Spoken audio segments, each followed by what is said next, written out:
പാലക്കാട് കല്ലടിക്കോട് പനയമ്പാടത്ത് വാഹനാപകടത്തിൽ മരിച്ച കുഞ്ഞുങ്ങൾക്ക് കണ്ണീർ പൂക്കൾ.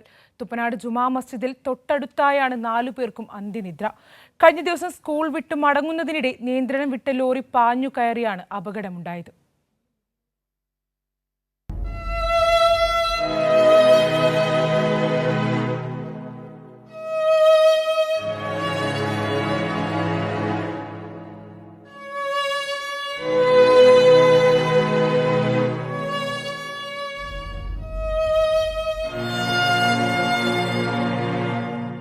കരിമ്പ ഹയർ സെക്കൻഡറി സ്കൂളിലെ 8ാം ക്ലാസ് വിദ്യാർത്ഥികളായ പനയമ്പാടം സ്വദേശികൾ നിദ ഫാത്തിമ, റിദ ഫാത്തിമ, PA ഇർഫാന ഷെറിൻ, AS ഐഷ എന്നിവരാണ് മരിച്ചത്.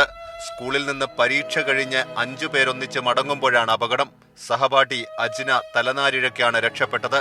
ജില്ലാ ആശുപത്രിയിൽ പോസ്റ്റ്മോർട്ടം പൂർത്തിയാക്കിയ മൃതദേഹങ്ങൾ 6 മണിയോടെ വീടുകളിലെത്തിച്ചു. സഹപാഠികളും കൂട്ടുകാരും ബന്ധുക്കളും കണ്ണീരോടെ യാത്രയയക്കാനെത്തിയത് കണ്ടുനിന്നവരെയും കരയിച്ചു.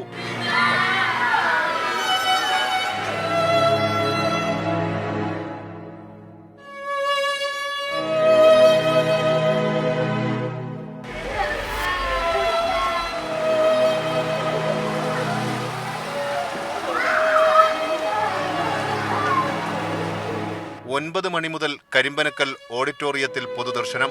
മന്ത്രിമാരായ MP Rajesh, K Krishnankutty, MLA Mar, അധ്യാപകർ തുടങ്ങി ആയിരങ്ങൾ അന്ത്യാഞ്ജലി അർപ്പിച്ചു.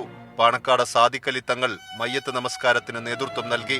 തൊട്ടടുത്തായൊരുക്കിയ കബറിടത്തിലാണ് 4 പേരുടെയും അന്ത്യനിദ്ര.